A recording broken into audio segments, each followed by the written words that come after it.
ओम श्री परमात्मने नमः। श्री गणेशाय नमः। श्री उमा महेश्वराभ्यं नमः। संक्षिप्त श्री स्कंद महापुराण माहेश्वर खंड केदार खंड। भगवान शिव की महिमा। दक्ष का शिवजी से द्वेष तथा दक्ष यज्ञ में सती का गमन। जस्याग्नेया जगत श्रेष्ठा बिरंची पालको हरे। सहस्त्रकाल रुद्राक्षं नमस्तस्मै पिनाकिने। अर्थात जिनकी आज्ञा से ब्रह्मा जी इस जगत की सृष्टि तथा विष्णु भगवान पालन करते हैं और जो स्वयं ही काल रुद्र नाम धारण करके इस विश्व का संहार करते हैं, उन पिनाकधारी भगवान शंकर को नमस्कार है।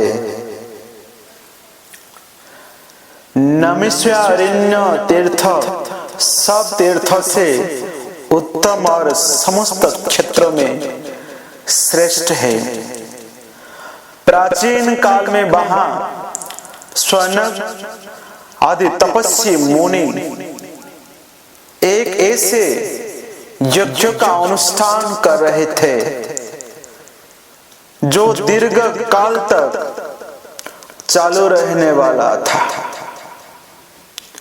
उस यज्ञ में दीक्षित सभी महर्षियों का सबके प्रति समान भाव था। एक दिन उन सभी महात्माओं को दर्शन की उत्कंठा से प्रेरित होकर महान तपस्वी व्यास शिष्य लोमस मुनि वहां पधारे। उस दीर्घकालीन यज्ञ का अनुष्ठान करने वाले मुनियों ने लोमस जी को आया देख एक साथ ही उठकर उनका स्वागत किया। सबके मन में उल्लास छा गया। सभी उनके दर्शन के लिए उत्सुक थे। बेपाप रहित महाभाग महर्षिगण लोमस जी को अर्घ्य और पाद्य निवेदन करके उनके सत्कार में लग गए। अतिथियों के पश्चात उन्होंने विस्तार पूर्वक शिव धर्म सुनाने के लिए लोमस जी को प्रार्थना की। इस पर उन्होंने शिवजी के उत्तम महात्म्यों का इस प्रकार वर्णन आरंभ किया। लोमस जी बोले, 18 पुराणों में परम पुरुष भगवान शिव की महिमा का गान किया गया है। अतः शिव जी के महात्म्यों का पूर्णतया वर्णन कोई भी नहीं कर सकता। जो लोग शिव इस 2 अक्षर के नाम का उच्चारण करेंगे उन्हें स्वर्ग और मोक्ष दोनों प्राप्त होंगे। इसमें तनिक भी संदेह नहीं है। महादेव जी देवता के पालक और सबका शासन करने वाले हैं। वे बड़े उदार है। उन्होंने अपना सब कुछ दूसरों को दे डालता है। इसलिए वे स्वर्ग कहे गए हैं जो सदा कल्याण करने वाले भगवान शिव का भजन करते हैं वे धन्य है जिन्होंने विष भक्षण किया, दक्ष यज्ञ का विनाश किया, काल को दग्ध कर डाला और राजा श्वेत को संकट से छुड़ाया। उन महादेव जी की महिमा का वर्णन कौन कर सकता है? मुनियों ने पूछा, मुनि भगवान शिव ने कैसे विष भक्षण किया तथा कैसे दक्ष यज्ञ का विनाश किया, वे सब बातें हमें बताइए। हमारे मन में वो सब सुनने के लिए बड़ी उत्कंठा है। लोमस जी बोले, विप्रगण पूर्व काल की बात है। प्रजापति दक्ष ने परमेष्टि ब्रह्मा जी के कहने से अपनी पुत्री सती का विवाह महात्मा शंकर जी के साथ कर दिया था। एक दिन वे ही दक्ष स्वेच्छानुसार घूमते हुए नैमिषारण्य में आए। वहां के ऋषि मुनियों ने उनका बड़ा आदर सत्कार किया।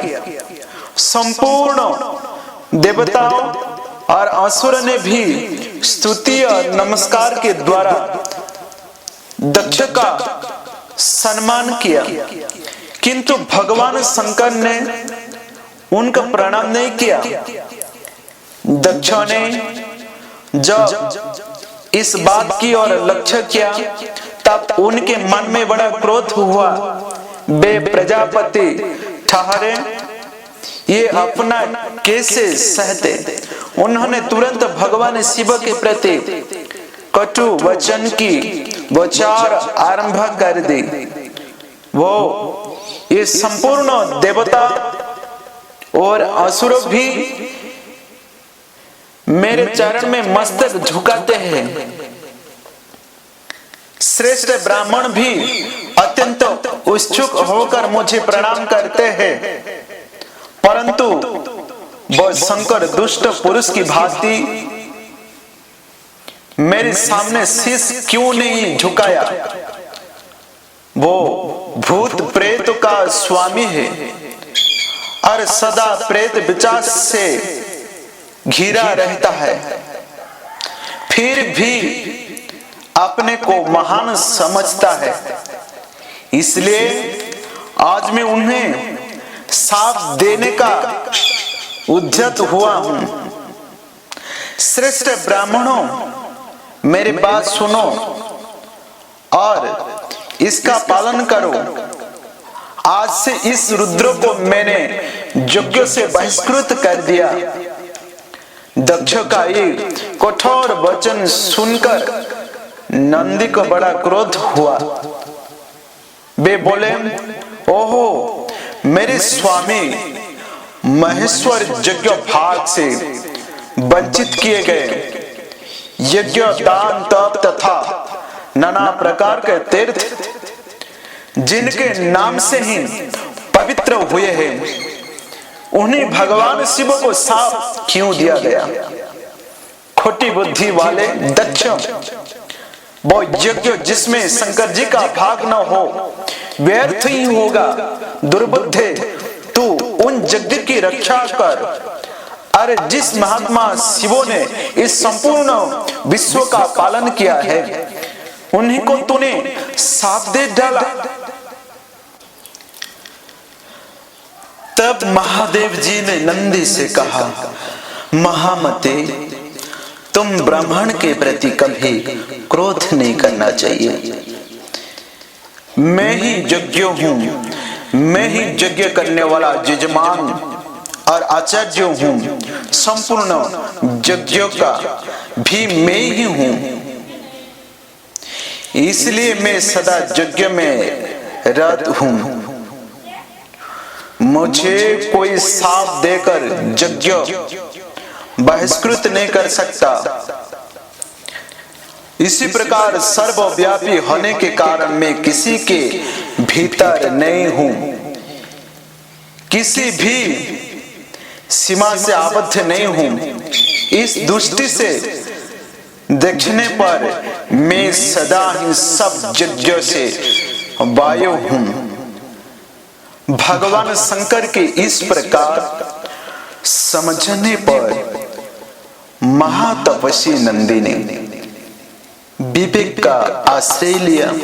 शिवजी का सत्संग पाकर वे परमानंद में निमग्न हो गए। उधर मुनियों ने घिरे हुए दक्ष भी अत्यंत रोष में भरकर अपने स्थान को चले गए। वे प्रणाम न करने वाले रुद्र को भूल न सके। बारंबार उनका स्मरण करके क्रोधों से जलने लगे। भगवान शिव की ओर से उन्होंने श्रद्धा हटा ली और वे शिव के उपासकों की निंदा में संलग्न रहने लगे। एक समय दक्षों ने स्वयं ही एक महान यज्ञ का आयोजन किया। उनमें उन्होंने बड़े बड़े तपस्वी ऋषि मुनियों को बुलाया। वशिष्ठ आदि अनेक महर्षि उन महायज्ञ में पधारे। अगस्त्य, कश्यप, अत्रि, वामदेव, भृंगु, दधीचि, भगवान व्यास, भारद्वाज और गौतम, ये सब और भी बहुत से महर्षि वहां आए। सभी देवगण, समस्त लोकपाल, विद्याधर, गंधर्व तथा किन्नर का भी आगमन हुआ। उस यज्ञ में सत्य लोकों से लोको पितामह ब्रह्मा जी तथा वैकुंठ धाम से भगवान विष्णु भी बुलाए गए थे। इंद्राणी के साथ देवराज इंद्र, रोहिणी के साथ चंद्रमा तथा अपने प्रिया के साथ वरुण देव भी आए थे। कुबेर पुष्पक विमान पर, वायुदेव मृग पर तथा अग्निदेव बकरे के सवारी पर चढ़कर पधारे थे। नैऋत्य कोण के अधिपति नैऋत्य प्रेत के कंधे पर बैठकर आए थे। इस प्रकार सब लोग दक्ष के यज्ञ में उपस्थित हुए। दक्ष ने सबका सत्कार किया। उनके यहाँ विश्वकर्मा के बताए हुए अनेकों दिव्य भवन थे। वे सभी बहुमूल्य उपकरण से सजे हुए तथा अत्यंत प्रकाशमान थे। उन्हीं भवन में दक्ष ने अपने समागत अतिथियों को यथायोग्य स्थान देकर ठहराया। दक्ष का वह महायज्ञ कनखल तीर्थ में आरंभ हुआ। उसमें उन्होंने भृंगु आदि तपोधनों को ऋतिज बनाया। अनेक प्रकार के कौतुक और मंगलाचार संपन्न करके दक्ष ने उस यज्ञ की दीक्षा ली। साथ में उनकी धर्मपत्नी भी बैठी। ब्राह्मणों ने सुस्ति वाचन किया। उस समय अपने सुहृद से घिरे हुए दक्ष अपना महत्व बढ़ जाने के कारण अधिक शोभित हो रहे थे। इसी समय महर्षि दधीचि ने वहां दक्ष से इस प्रकार कहना आरंभ किया। प्रजापते, ये देवेश्वर गण, ये बड़े बड़े महर्षि तथा लोकपाल भी तुम्हारे यज्ञ मंडप पे पधारे हैं, तो भी पिनाकपति महात्मा शंकर के बिना ये यज्ञ अधिक शोभा नहीं पा रहा है। जिनके बिना मंगल भी अमंगल रूप में ही परिणत हो जाते हैं, तथा जिन त्रिनेत्रधारी भगवान के अधिकार में आने पर अमंगल भी तत्काल मंगल के रूप में बदल जाते हैं, वे अब तक यहाँ क्यों नहीं दर्शन दे रहा है? दक्ष, आप तुम्हें ही भगवान विष्णु और इंद्र के साथ जाकर परमेष्ठी भगवान महेश्वर को बुला ले आना चाहिए। उन योगी शंकर की उपस्थिति से यहाँ सब कुछ पवित्र हो जाएगा। जिनके स्मरण तथा नाम उच्चारण से सब पुण्यमय हो जाएगा। दधीचि का ये वचन सुनकर दक्षु क्रोध में भर गए और बड़ी उतावली के साथ उत्तर देने लगे। उनका भीतरी भाव तो दूषित था, किंतु आपके होते हुए अब हमें रुद्र से क्या प्रयोजन है? ब्राह्मण सब लोग मिलकर के मेरे इस महान यज्ञ को सफल बनावे।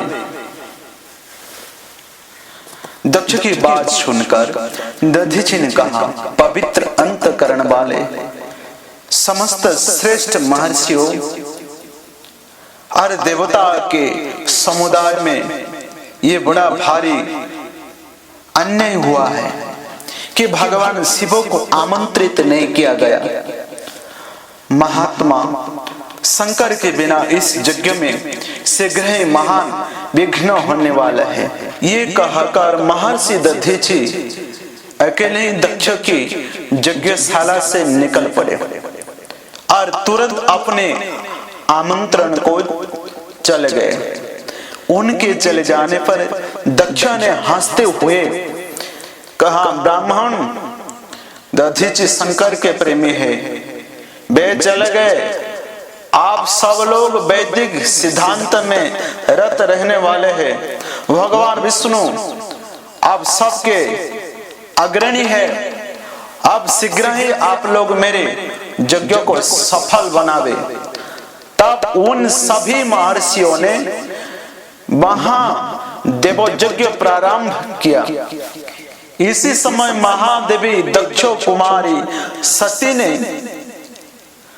जो गंधमार्दन पर्वत पर अपनी सखियों के साथ विराजमान थी, रोहिणी के साथ चंद्रमा को कहीं जाते हुए देखा। वे यज्ञ में ही जा रहे थे। सती ने अपनी सखी विजया से कहा, विजय तू शीघ्र जाकर पूछ तो सही, ये चंद्रमा कहाँ जाएंगे?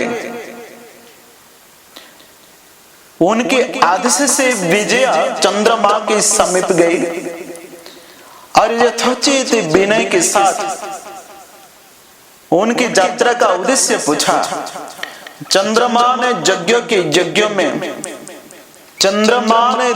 के यज्ञ में जाने का सब वृतांत बता दिया।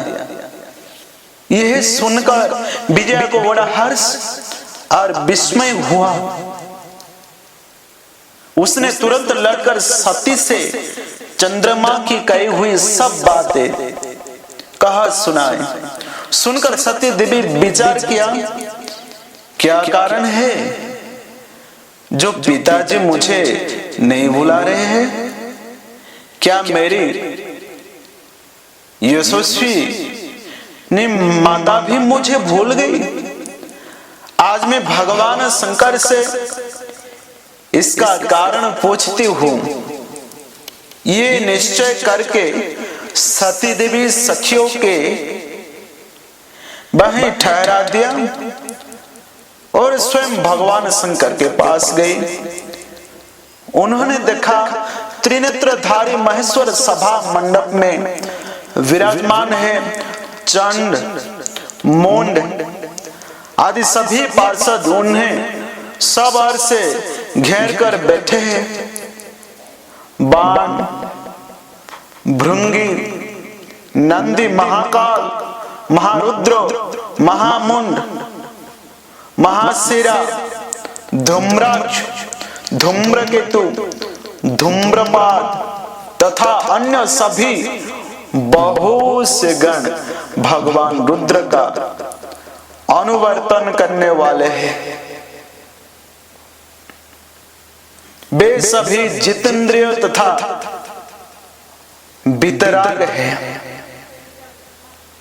लोक कल्याणकारी भगवान शंकर इस सबसे घिरे हुए और परम अद्भुत आसन पर विराजमान है। सती का मन भगवान शिव का दर्शन करते ही उनकी ओर आकृष्ट हो गया।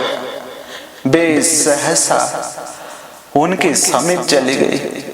भगवान शिव ने बड़े आदर के साथ प्रीति युक्त वचन से सती को आनंदित किया और कहा, प्रिय, इस समय यहां तुम्हारे आगमन का क्या कारण है?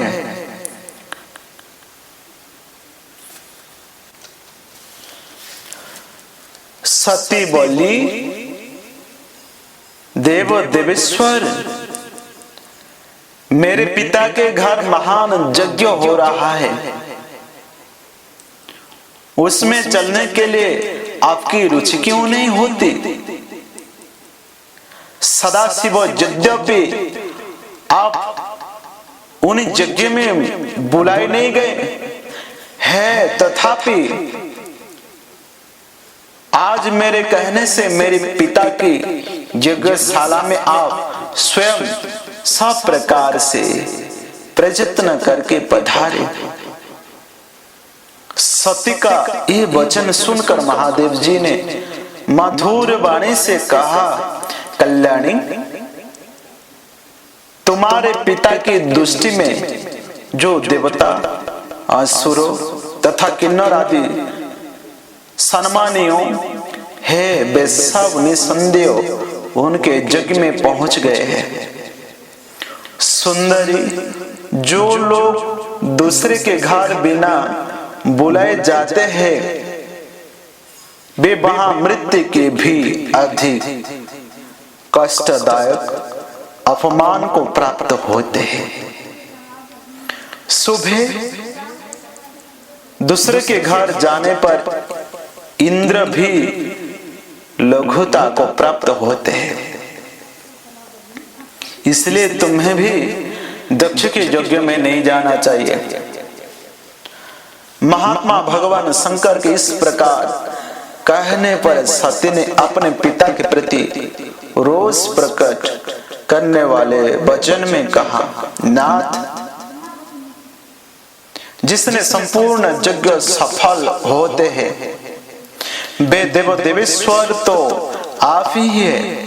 फिर आपको भी मेरे दुराचारी पिता ने आमंत्रित नहीं किया। उस दुरात्मा के मन में आपके प्रति सद्भाव है या दुर्भाव, ये सब मैं जानना चाहती हूं। इसलिए अभी पिता के यज्ञ मंडप में जाती हूं। देव देव जगतपते, मुझे वहां जाने की आज्ञा दीजिए। सती देवी के यूं कहने पर भगवान महेश्वर बोले, उत्तम व्रत का पालन करने वाली देवी, यदि ऐसी बात है तो इस नंदी पर सवार हो नाना प्रकार के प्रमथगण को साथ लेकर तुम शीघ्र वहां की यात्रा करो। मैं आज्ञा देती हूं। भगवान शिव की आदेशों से 60,000 रुद्रगण सती देवी के साथ चले। उन गणों से घिरी हुई देवी ने अपने पिता के घर की और प्रस्थान किया। सती देवी जब पिता के घर चली गई, उस समय सब बातों पर विचार करके भगवान महेश्वर ने अपने मुखों से यह वचन निकाला। अपने पिता द्वारा अपमानित होकर दक्ष कुमारी सती अब फिर यहां लौटकर नहीं आएंगी।